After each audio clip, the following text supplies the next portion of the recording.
اعوذ باللہ من الشیطان الرجیم بسم اللہ الرحمن الرحیم۔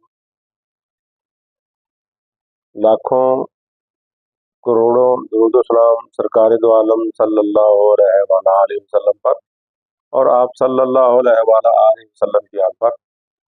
السلام علیکم، میں غلام سرور کمبو ایڈوکیٹ۔ دوستو، مختلف موضوعات پر فیملی کیسز کے متعلق، فیملی لا کے متعلق گفتگو جاری ہے، ڈسکشن جاری ہے اور ویڈیو اپلوڈ ہو رہی ہیں۔ پچھلی ویڈیو ہم نے ڈسکس کیا تھا نکاح نامہ۔ نکاح نامہ کیا ہوتا ہے، شرعی اور تحریری نکاح کیا ہوتا ہے، اور نکاح نامہ میں جتنی بھی شرائط ہوتی ہیں وہ غیر قانونی ہوتی ہیں۔ اصل موضوع ہمارا یہ تھا۔ آج ہم اس کو دیکھتے ہیں کہ حق مہر جو ہے اس کے علاوہ جتنی بھی نکاح نامہ کی شرائط ہوتی ہیں وہ سب غیر قانونی ہوتی ہیں۔ مثال کے طور پر یہ شرط رکھ دی جائے کہ لڑکا اگر لڑکی کو مار پیٹ کرے گا، گھر سے نکالے گا تو 5 لاکھ یا 2 لاکھ ہرجانہ ادا کرے گا۔ اگر لڑکی کو طلاق دے گا کسی وجہ سے نامساعد حالات کی بنا پر تو وہ 5 لاکھ روپے ہرجانہ ادا کرے گا۔ یہ سب جتنی بھی ہیں یہ سب غیر قانونی شرائط ہیں۔ اور اسی طرح اس میں ہم ڈسکس کرتے ہیں کہ جو نکاح نامہ میں حق المہر ہوتا ہے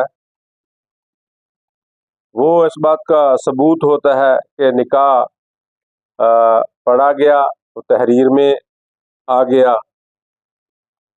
اور اس کے بعد اس میں جو نکاح کے وقت دونوں پارٹیز کی مشاورت سے حق المہر طے ہوتا ہے، وہ دونوں کی رضامندی سے، دونوں فریقین کی رضامندی سے طے ہوتا ہے۔ وہ کام اگر تحریر ہوا ہے تو بعد میں اگر دونوں فریقین رضامندی سے حق المہر کو بڑھانا چاہیں تو وہ حق المہر کو بڑھا سکتے ہیں۔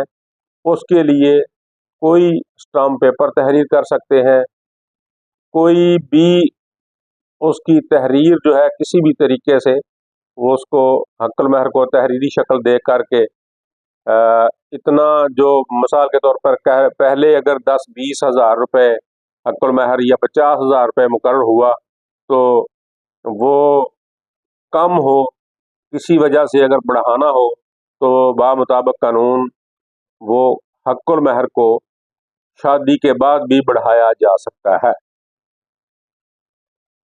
تو اس میں دوستو جو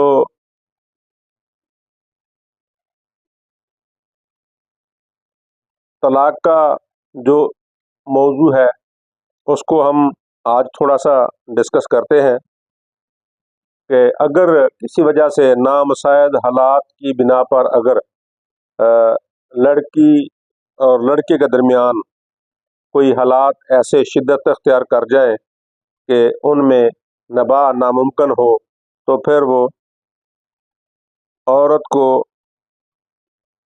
طلاق جو ہے وہ خود بھی حاصل کر سکتی ہے اور مرد طلاق بھی دے سکتا ہے، عورت بذریعہ عدالت طلاق حاصل کر سکتی ہے۔ اور اگر عورت طلاق حاصل کر لے ذریعہ عدالت یا لڑکا خود تحریر کر کے طلاق لڑکی کو دے دیتا ہے تو پھر اس کے لیے بھی ایک پروسیس ہے، ایک طریقہ کار ہے کہ سیکنڈ میرج اگر کرنی ہو، نیکسٹ دوسری شادی لڑکی نے کرنی ہو تو اس کے لیے اس کو ایک مؤثر سرٹیفکیٹ جو ہے اس کی ضرورت بھی پڑے گی۔ اس کی نسبت بھی ہم ڈسکس کریں گے کہ اس کا کیا طریقہ کار ہے، وہ کیسے حاصل کی جا سکتی ہے، تو